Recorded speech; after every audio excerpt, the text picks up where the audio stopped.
પોરબંદર જિલ્લામાં મકર સંક્રાંતિના તહેવાર નિમિત્તે ચાઇનીઝ માંજા, નાયલોન અને પ્લાસ્ટિક દોરી સહિતની વિવિધ વસ્તુઓના ઉપલબ્ધ સંગ્રહ, વેચાણ તથા ઉપયોગ કરવા પર પ્રતિબંધ ફરવામાં આવ્યો છે। જોકે દર વર્ષની જેમ આ વર્ષે પણ આ જાહેરનામાનો ઉલાડિયો થતો હોય તેવી ચર્ચા જાગી છે।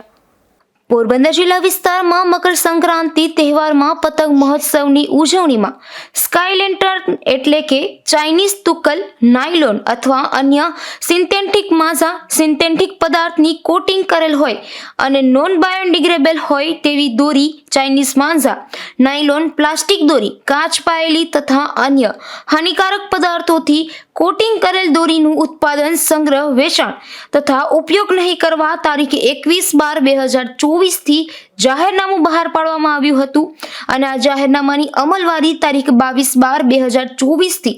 16/1/2025 સુધી બંને દિવસો સહિત મનાઈ ફરવામાં આવી હતી, જેમાં સુધારો કરીને વર્ષ 2025માં ઉત્તરાયણ વખતે તારીખ 10 જાન્યુઆરીથી તારીખ 20 જાન્યુઆરી સુધી રાજ્યના સમગ્ર વિસ્તારને આવરી લઈ કરુણા અભિયાન હાથ ધરવા સરકારે નિર્ણય લીધેલ હોવાથી પોરબંદર જિલ્લામાં પતંગ મહોત્સવની ઉજવણીમાં જાહેરનામું તારીખ 22/12/2024 થી 20/1/2025 સુધી બંને દિવસો સહિત અમલવારી કરવા સુધારા હુકમ કરવામાં આવ્યો છે। જો કે આ જાહેરનામા માત્ર નામનું હોય અને સરેઆમ જાહેરનામું ભંગ થતું હોય છે। તંત્ર માત્ર દેખાવ પૂરતું જાહેરનામું બહાર પાડે તેવી ચર્ચા પણ જોવા મળે છે। નિપુલ પોપટ સાથે અશોક થાનકી, ગુજરાત ન્યૂઝ, પોરબંદર।